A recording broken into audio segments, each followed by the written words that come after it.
Hello, ladies and gentlemen. My name is Clifford Brooks, and we are back to talk more poetry.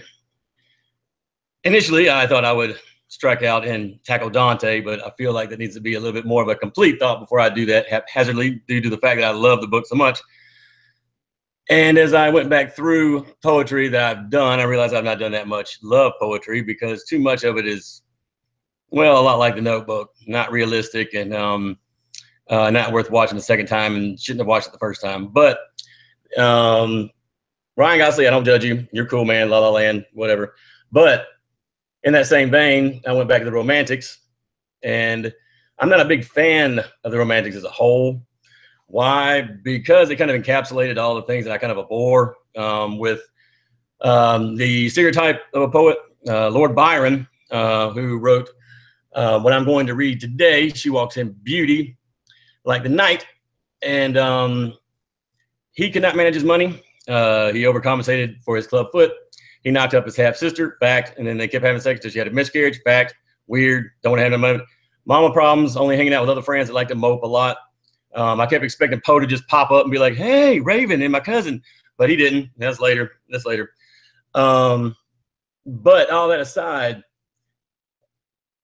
no, Byron in specific, he specifically became kind of the Zsa Zsa Gabor of his day. By the end of his career, he was kind of famous for being famous. And not so much, I mean, for infamy, things that he had done, things that people knew, because apparently he never thought about keeping things a secret at any point. Probably should have thought about that. But I don't stand here and judge. I learned from others' mistakes. As I was telling Luke earlier, he and Keith or Shelley and Mary Shelley, again, who wrote Frankenstein, she was the one that really came out on top. But you know, the idea of the demise of a poet needing to come early and being dramatic, and in Byron's case, at the end of his life, he decided without any military training that he would run off to Europe and join a war. And guess what? He got immediately shot in the face. His life since then has been kind of a cautionary tale. Shelley, Mr. Shelley it is, he had the misjudgment of getting into a boat going out into the ocean when he couldn't swim. Don't know why, but he drowned. And then the whole idea they burnt him and his heart wouldn't burn because it was calcified. These are all, you know, little side stories that make it all so fascinating. And then Keats died of some wasting disease where you leave your shirt open because, I don't, but they all have their bright moments, as we all tend to do. And with Byron, I'm not sure exactly who this is written to. If it's to his half sister, I'm not going to go digging that deep. But I will not wreck that illusion for you here. None of these things that I say are to make fun of or to judge anybody. It is to illuminate these folks as people.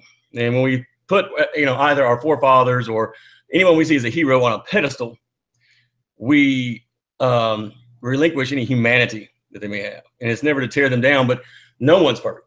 No one can be, and the pursuit of that will cause madness, because I did reread Moby Dick, who is a certain someone's favorite book, and I now have to agree that the passion is renewed, that since I last read it in high school, and now I get it. That's cool. Don't mess with whales. But and obsessions kind of get you killed, so don't do it.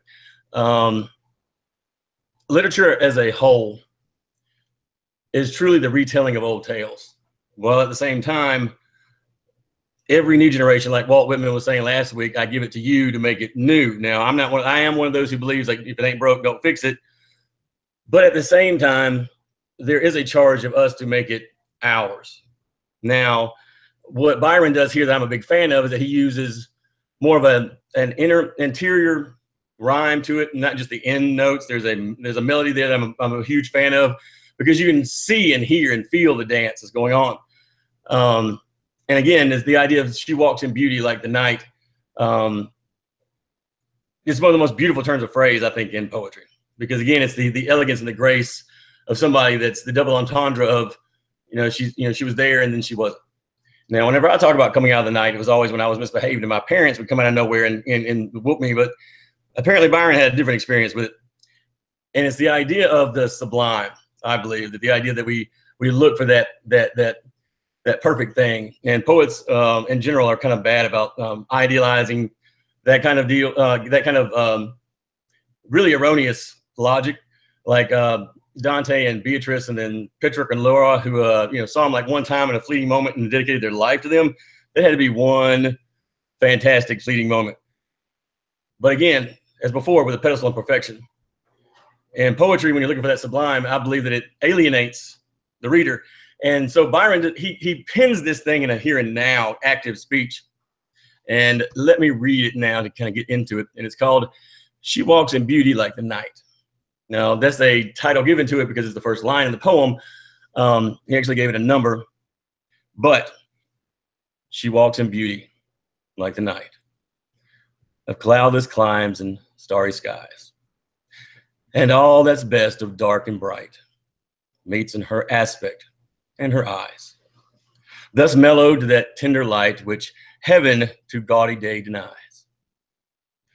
One shade the more, one ray the less, had half impaired the nameless grace which waves in every raven tress, or softly lightens o'er her face, where thoughts serenely sweet express how pure, how dear their dwelling place.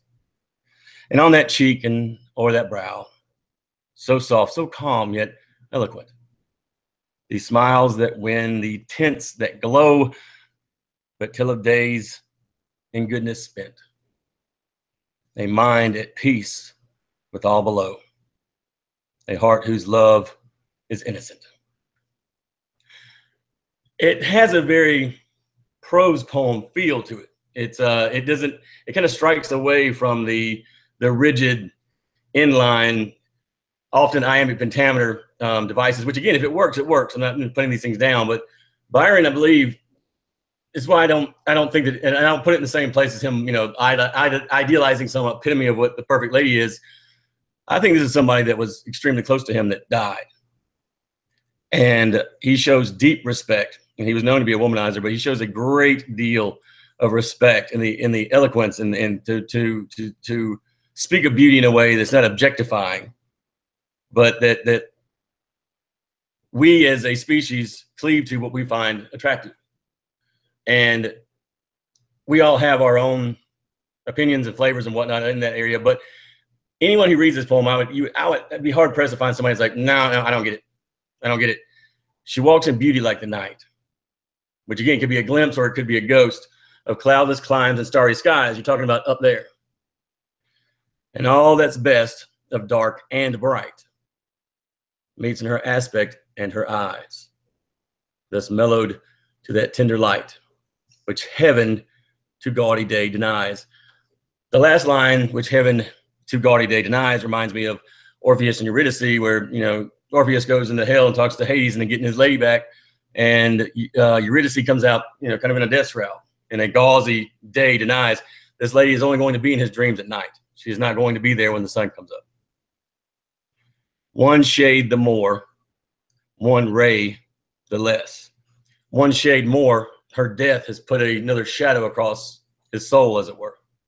And one ray less of sunshine had half impaired the nameless grace which waves in every raven tress, or softly lightens o'er her face, that inexpressible thing.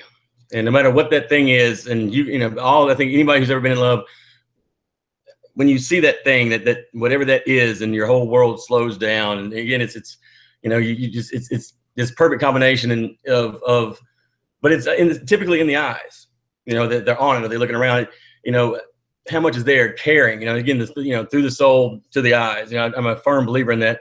And so Byron really does spend a great deal of time talking about this woman's eyes, but not her face being pretty. It's the fact that kind of a double entendre, and can be seen as a dramatic flair, that many artists don't feel seen. And I know that sounds really sappy, but the fact that he was seen by her and lost her, it made this poem uniquely itself.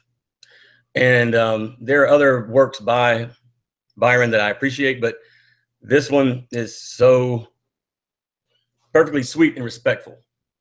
And on that cheek and o'er that brow, so soft, so calm, yet eloquent, the smiles that win, the tints that glow, Now, on that cheek and on her brow, again, she's saying from the eyes and then around, so soft, so calm, yet eloquent. And there's today that those words kind of sound like he's repeating himself, but I believe he's saying that she's soft, she's calm, yet to say she's eloquent means that she's well spoken. It means that she's intelligent. It means that she speaks her mind. And she smiles. She wins things, not like Charlie Sheen wins, but she wins nonetheless. The tints that glow like a rose when you're happy. But tell of days and goodness spent. And again, it kind of shifts to where he is thinking of her to now I'm in this room and I'm without her. A mind at peace with all below. A heart whose love is innocent. It is so beautiful in a reading. It's so lighthearted and so about the now and this person still being alive in the middle that by the end, when you get to the last two lines, you almost miss the fact that this is somebody who's letting go, in effect. But tell of days and goodness spent. This person here was not perfect, but she did good. A mind at peace with all below. That's what we want to say about people who have been tormented here or in pain here, that, well, they don't hurt anymore. Now they're at peace. A heart whose love is innocent. And I can go on for days, and I won't, about the last line. But there is this idea, and it kind of haunted Byron, that his mother said that to be a Byron is to be damned. And I think that was absolutely choice. That was not a destiny or a fate. But the idea that whoever he was in love with left before he could cause her harm. Now, again, this is just what I'm reading into it. This is just the way that I see it.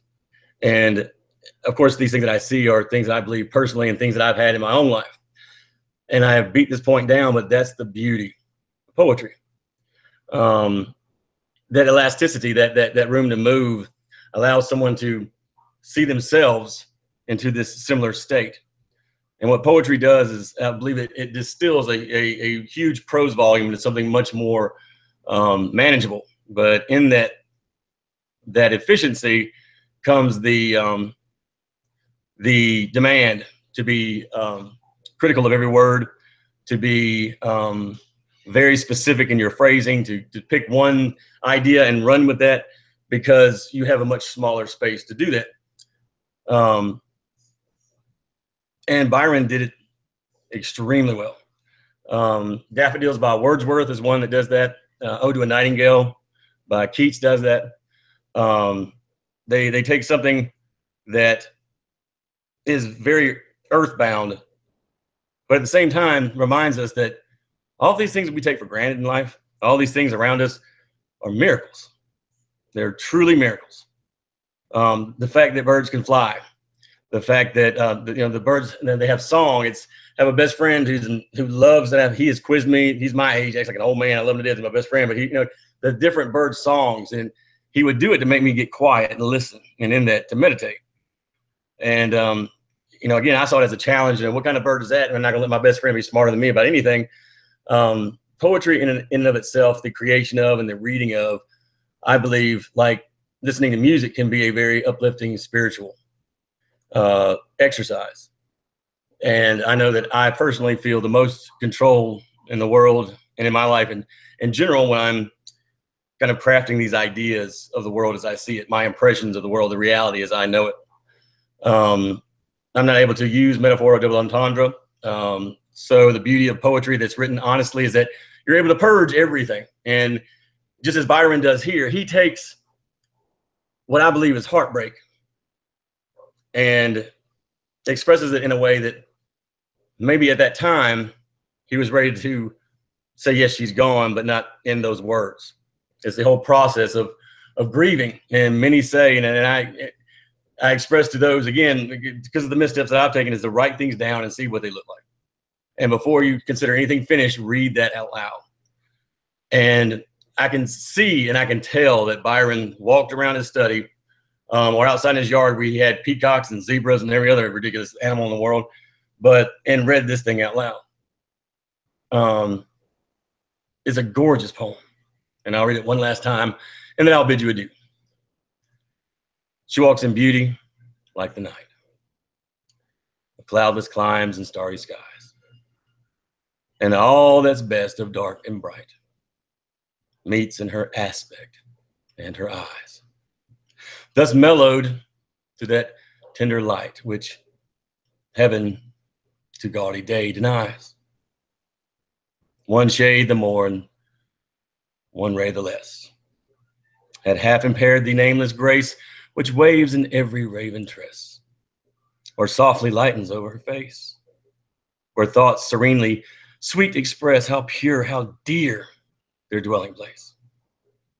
And on that cheek and o'er that brow, so soft, so calm, yet eloquent, the smiles that win, the tints that glow, the tell of days in goodness spent, a mind at peace with all below, a heart whose love is innocent.